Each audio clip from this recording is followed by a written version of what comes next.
Que bom que você continua com a gente. Afinal, a palavra de Deus é alimento para as nossas almas.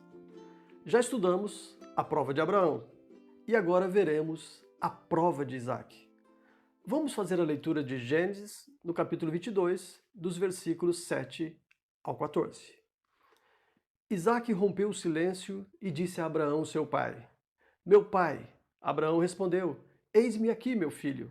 Isaac perguntou: Eis aqui o fogo e a lenha, mas onde está o cordeiro para o holocausto? Abraão respondeu: Deus proverá para si o cordeiro para o holocausto, meu filho. E os dois seguiam juntos. Chegaram ao lugar que Deus lhe havia indicado. Ali Abraão edificou um altar, arrumou a lenha sobre ele, amarrou Isaque, seu filho, e o deitou no altar, em cima da lenha. E, estendendo a mão, pegou a faca para sacrificar o seu filho. Mas do céu, o anjo do Senhor o chamou. Abraão, Abraão, ele respondeu: Eis-me aqui. Então lhe disse: Não estenda a mão sobre o menino, e não faça nada a ele, pois agora sei que você teme a Deus, porque não me negou o seu filho, o seu único filho. Abraão ergueu os olhos e viu atrás de si um carneiro preso pelos chifres entre os arbustos. Abraão pegou o carneiro e ofereceu em holocausto em lugar de seu filho. E Abraão deu àquele lugar o nome de O Senhor Proverá. Daí dizer-se até o dia de hoje, no monte do Senhor se proverá. Ao oferecer Isaque em sacrifício, Abraão foi provado por Deus e saiu-se vitorioso. Mas Deus não permitiu que o sacrifício de Isaque se consumasse. Deus não aprova ou se agrada de sacrifício de seres humanos. O que estava em teste era a obediência, a fidelidade e a devoção de Abraão a Deus. Agora, o que chama a atenção na passagem é que Isaque também foi provado no episódio. Afinal, era a sua vida que estava em jogo. Se aquela expedição fosse movida por um delírio religioso de um pai surtado, e não o ato de fé de um homem sintonizado com Deus, Isaque pagaria com sua própria vida. Não há dúvidas que Abraão é o protagonista da passagem, mas Isaque é mais do que um mero coadjuvante passivo nesta aventura de fé.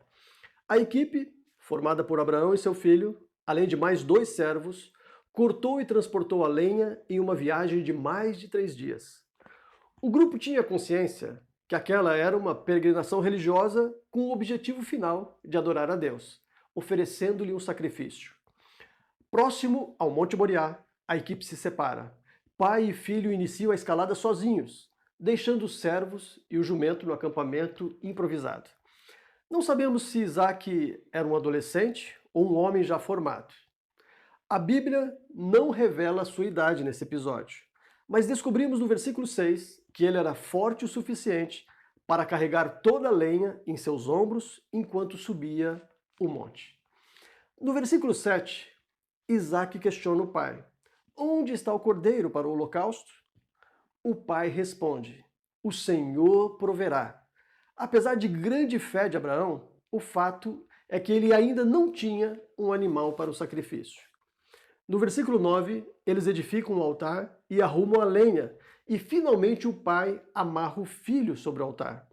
Se ainda havia dúvida, agora Isaque tinha consciência sobre o que estava acontecendo.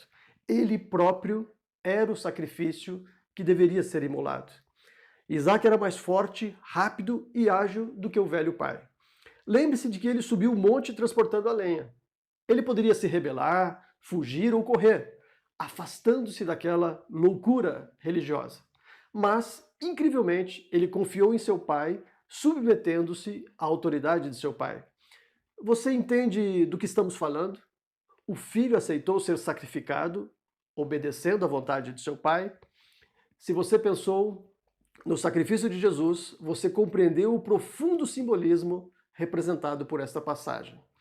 Isto mesmo, o sacrifício de Isaque é uma referência simbólica ao sacrifício de Jesus, que aconteceria 2000 anos depois, durante uma festa religiosa dos judeus, a Páscoa. No Antigo Testamento, nós podemos encontrar centenas dessas referências simbólicas. Elas são chamadas de tipos e o seu estudo de tipologia bíblica. Os tipos são pessoas, objetos ou eventos que estão no Antigo Testamento, que acabam representando uma realidade mais profunda lá no Novo Testamento. Como estamos na Páscoa, vou dar um exemplo de um tipo que tem relação com a Páscoa. O Antigo Testamento fala, por exemplo, do profeta Jonas. Ele passou 3 dias no ventre de um grande peixe, que depois o vomitou na praia. No Novo Testamento, Jesus diz que esse episódio de Jonas simbolizava a sua morte e a sua ressurreição. Hoje estamos celebrando a Páscoa. Portanto, é uma ocasião oportuna para conhecer as semelhanças entre Isaac e Jesus, contidas na passagem que estudamos. Vejamos algumas semelhanças. Isaac era filho amado de Abraão, seu filho especial, mas mesmo assim, Abraão o ofereceu em sacrifício. Da mesma maneira, Jesus era o filho primogênito do Pai, mas foi entregue para o sacrifício na cruz, pois Deus amou o mundo e o sacrifício tornou-se necessário. Tanto Isaac como Jesus foram sacrificados em um monte. O sacrifício de Isaac aconteceu, ou melhor, quase aconteceu, no Monte Moriá. Acredita-se que o monte na terra de Moriá seja a mesma colina em Jerusalém em que o templo veio a ser construído e onde Israel ofereceu os seus sacrifícios. O ministério de Jesus esteve bastante ligado àquela área e Jesus também foi crucificado em um monte chamado Calvário. Isaac chega ao Monte Moriá montado em um jumento. Jesus entra na cidade de Jerusalém montado em um jumento na semana de sua crucificação. Isaac carregou a lenha de seu sacrifício. Jesus carregou a própria cruz. O sacrifício de Isaac foi voluntário, assim como o de Jesus. Isaac poderia rejeitar os planos de seu pai, mas submeteu-se a ele, assim como Jesus, que obedeceu ao seu pai em tudo, inclusive aceitando a morte por crucificação. Alguns pensam que o livramento de Isaac pode ser uma referência à ressurreição de nosso Senhor Jesus Cristo. A grande diferença está no desfecho da história. Isaac foi poupado de seu sacrifício. Jesus não. Ele precisou morrer por nós. No início da reflexão, dissemos que Deus nunca aceitou o sacrifício do ser humano. Por isso, não permitiu que Abraão consumasse a morte de Isaac. A única exceção foi a morte de Jesus Cristo. Jesus era plenamente humano, mas também era plenamente divino, o Filho de Deus.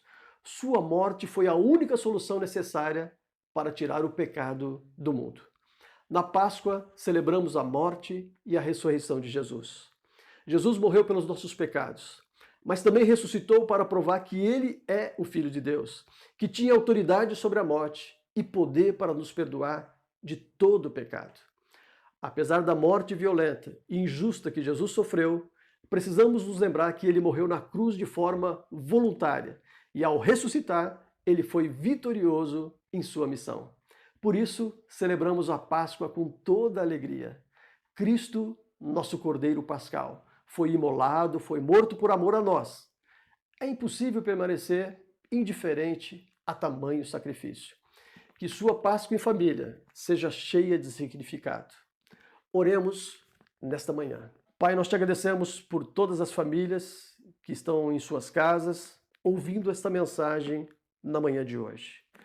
Pai, que a tua bênção alcance todos os lares, dando saúde, abençoando o Senhor em todas as áreas, mostrando que o Senhor está presente nesse momento de angústia, preocupação com a pandemia do coronavírus, Pai. Mas nas tuas mãos temos a convicção de que estamos seguros. Que o Senhor nos abençoe e nos guarde. Este é o nosso desejo, o nosso pedido nesta manhã. Em nome de Cristo Jesus. Amém. Muito obrigado. Que Deus abençoe a cada um de vocês, abençoe as suas casas, famílias. Se você foi tocado por Deus ouvindo essa mensagem e deseja compartilhá-la, por favor, tenha a liberdade de enviar para pessoas amigas, para enviar para familiares, para que a palavra de Deus seja propagada e corações sejam alcançados.